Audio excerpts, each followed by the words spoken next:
Hey gang, what's up? Welcome back here to another edition of The Fishing Teacher, and really appreciate you guys swinging by today and checking the video out.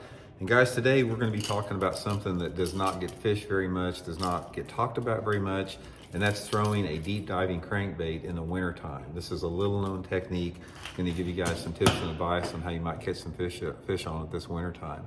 Also, guys, I will put the Tackle Warehouse link in the description with some of my favorite deep diving crankbaits. If you guys would like to use that link to get some baits, that's a good way to support the channel. So much appreciated on that. Now, guys, deep diving crankbaits, when I'm talking about a deep diver, this is the Megabass version here. There's several different deep diving crankbaits Megabass makes, like the Deep 6, or deep diving crankbaits like the DD22 or the Strike King 6XD.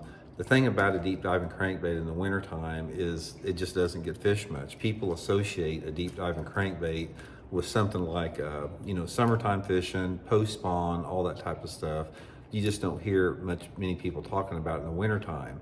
But guys, there is slowly leaking out a bunch of information over the last couple of years about guys throwing a big deep diving crankbait in cold water. I'm talking about water temperatures that are in like the low 40s in my part of the country, and catching a lot of good fish in it. So I've been diving into it. I've been trying to study a little bit. I'll be honest with you guys, I have not done it as much or had any success at it yet. I'm just sort of relaying something to you guys that I know that there's guys doing this. One of the reasons I don't do it is I fish jerk baits in the wintertime on my on the water lessons, so I just don't have time to try it. But I do know guys that have been winning tournaments, like, little, like polar bear tournaments, that type of stuff, throwing a big deep diving crankbait in the wintertime. And they're fishing it on the exact same type of water that everybody throws a jerk bait, which is primarily bluffy banks, any type of point, main lake, secondary points, sometimes back in ditches, depending upon the lake that you're fishing.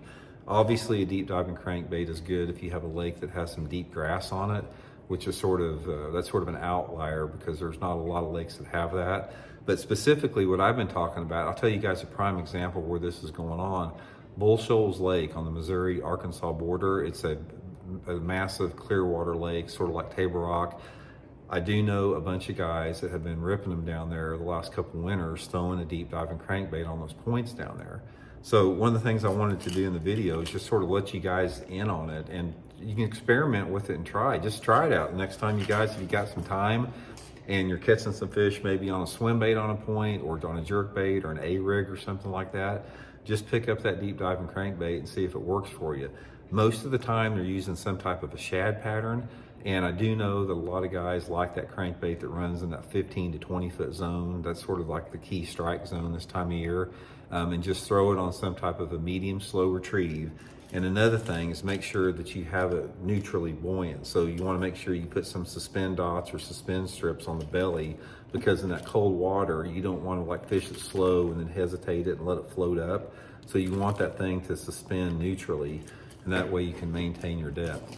But anyway, guys, just something, again, I'm just being straight up with you guys. I have not tried this myself, but I do know it's working, and I just wanted to pass that little tidbit along to you guys. So hope you guys are doing good. We'll talk later.